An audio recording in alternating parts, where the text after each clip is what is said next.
I couldn't do some of the stuff. He got angry and he had this big temper. And he comes to me and says, how did you even get into this school? Because you have to go through some sort of physical test too. But they didn't ask us to do any of that stuff. And I was being very literal. I said, I took an exam. Well, my friends counted, I have not. Apparently, he hit me 34 times, open-ended. Of course, I was not even 14 years old, and I stood. Me now would have fallen down at the first hit, because then they stopped. I was showing that I was a man. I was strong, but, I just wasn't flexible to do that sort of stuff. So don't say, how did they get that computer into the warehouse? Don't say with a forklift. I'm not going to do anything, but my high school gym teachers would have hit you 34 times for an answer like that. I said it just to piss him off. I mean, I knew exactly what I was doing. I just didn't expect 34 hits. But you know what that brought? Nobody ever screwed with me. Because now they knew that I could take a hit. Because if you can't deck a guy in the first hit, he's going to hit back. Nobody screwed up with me after that. And military boarding schools are almost like prison. If you're weak, you're going to be hunted. Not like in prison, but you're going to be hunted. And once I beat up a guy, I mean, he pissed me off by cussing at me, but it wasn't anything serious. We called each other, how are you doing today, you son of a whore? But that was between close friends. If you were close with someone, they call you that was a different story. Language, context matters. I just beat him up just to make an example of that. I was 15 years old. What do I know? So how do they get those computers into warehouses? What do they have to do? They weren't yours, and they're yours now. So what do you have to do to make that happen? This is not a complicated question, guys. If something wasn't mine, to make it mine, I'm gonna buy it. What do I do when I buy it? I pay money. But I'm a corporation. That money has to be financed. Even if I had that money, I could have left it in bank and earned interest. Or I'm going to borrow the money and pay interest. Either way, there is a financing cost. Just because you had the money yourself doesn't mean that inventory doesn't cost you. It's called the opportunity cost. You could have done something else with that money, but as soon as you buy that inventory, you gave up that something else. That has a cost to it. That is the opportunity cost. So inventory costs money because you have to finance it. That's why you don't want inventory to sit in your shelf that long. So here's what we're gonna do. This is a measure, it's called inventory turnover. This is what you want to call across two financial statements. It's called cost of goods sold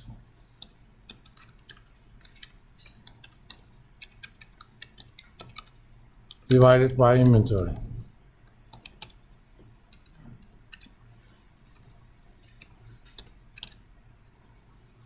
Let me see if I have, before downloading, actually let me go ahead and download them. Let's download the financial statements of Kroger and Walmart from sec.gov.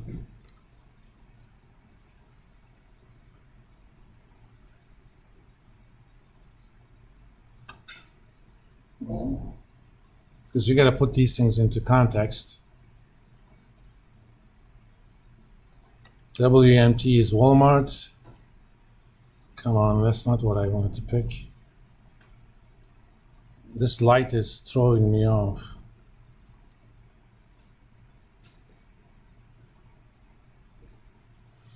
10K, I'm just gonna do 10K, the last one that is available.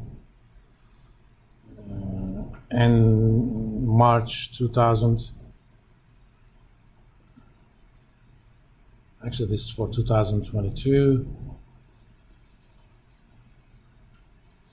Where art thou? Excel document.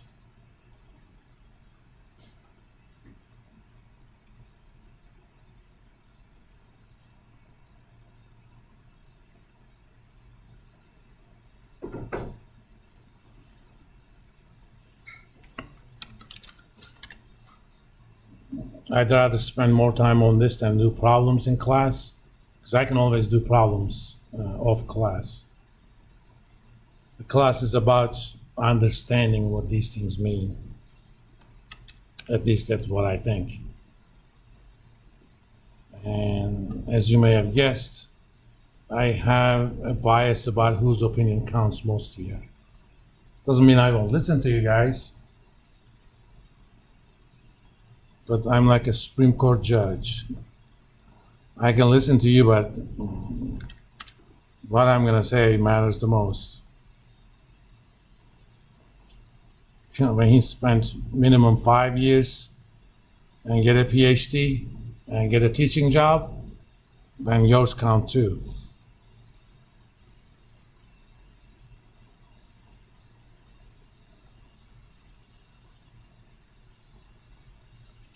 My older son, who's about to graduate from UCSD,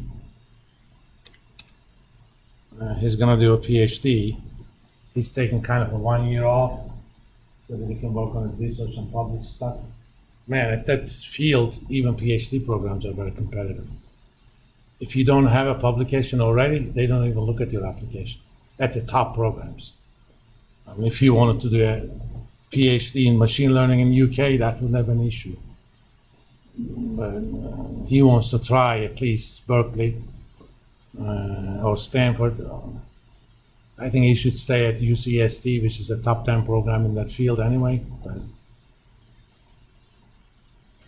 so let's open these.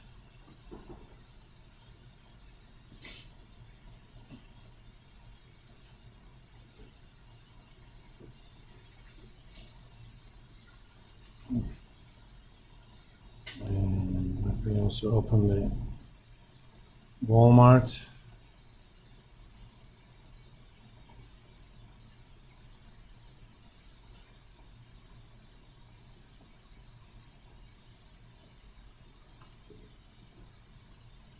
Okay, let's do it for Walmart first. We're gonna do it across income statement and balance sheet. So I'm gonna put them next to each other. You know I'm lazy, right? So right about here, I'm gonna say inventory turnover.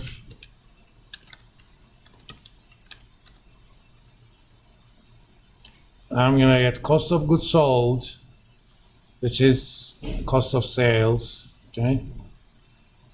And I divide that by inventory. That's in the balance sheet.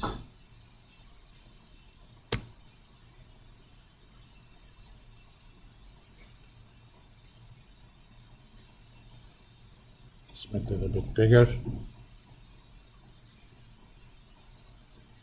Was? How was that possible? Oh, yeah. Income statement is only for, balance sheets are only for 2 years. This says Walmart essentially is turning over their inventories about 8.2 times a year. Apparently they're doing a better job this year compared to last year. There is in fact a related ratio. I'm gonna write it in notes too, but it's called days sales in inventory. It does not contain any independent information. It's just a different way of looking at it.